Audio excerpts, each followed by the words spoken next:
La adolescencia no empieza en la mente, empieza en el cuerpo.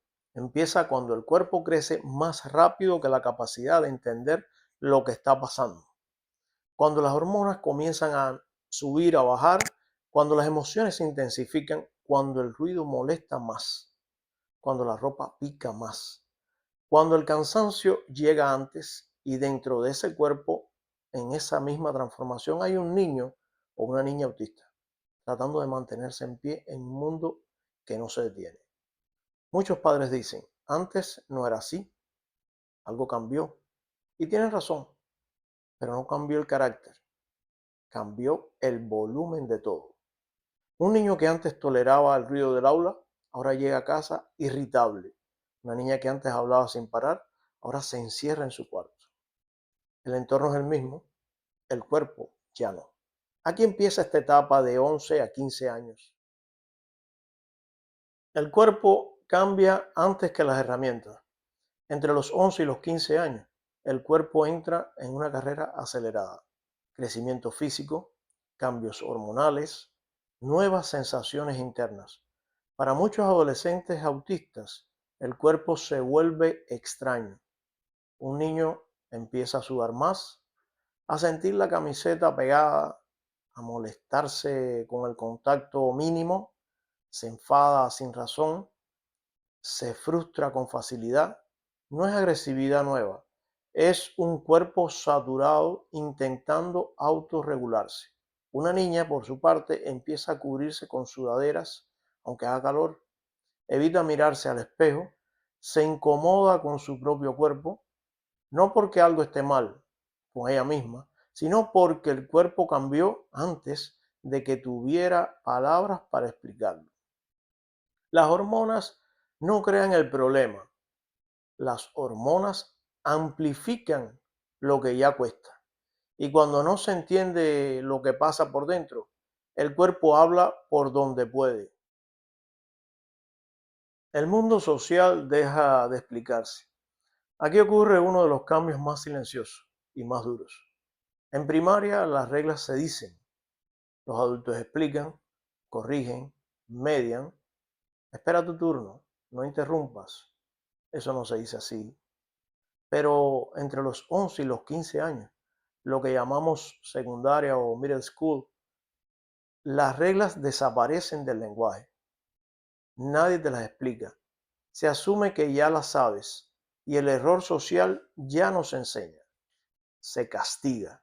Un adolescente interrumpe una conversación, nadie lo corrige, pero dejan de invitarlo, se ríen, se alejan. La norma sigue ahí, pero es invisible. Para un adolescente autista, esto es caminar sin mapa. El ambiente y los otros niños. Aquí el entorno también cambia. Aulas más grandes, más ruido, más estudiantes, menos contención adulta y, sobre todo, los otros niños empiezan a pesar más que cualquier adulto.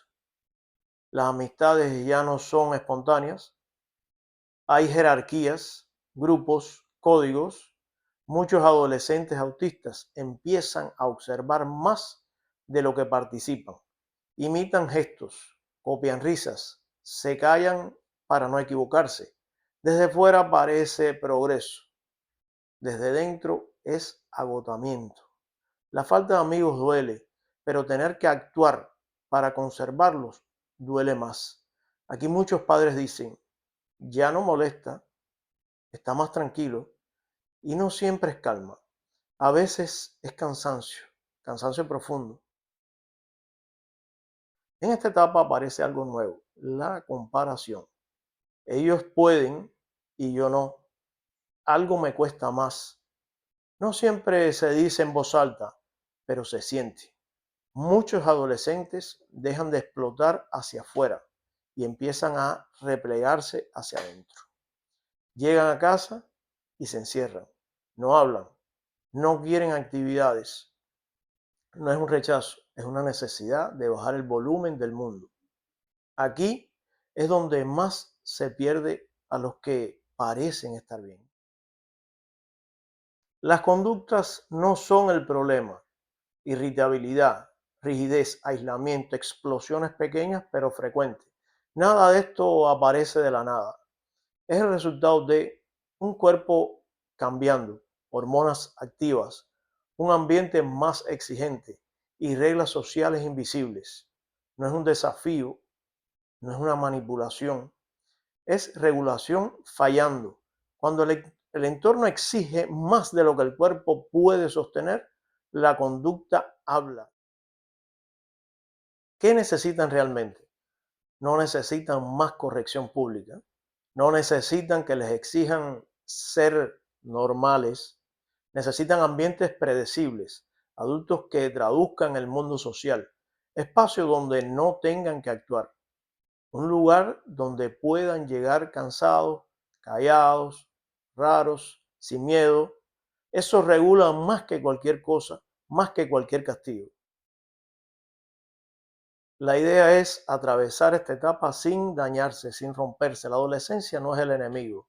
El abandono emocional sí. No se trata de que encaje, se trata de que llegue al otro lado sin romperse por dentro. Si un adolescente autista atraviesa esta etapa, tiene que hacerlo acompañado, respetado, entendido. Ya hizo algo extraordinario. Bien amigos, hasta aquí este video.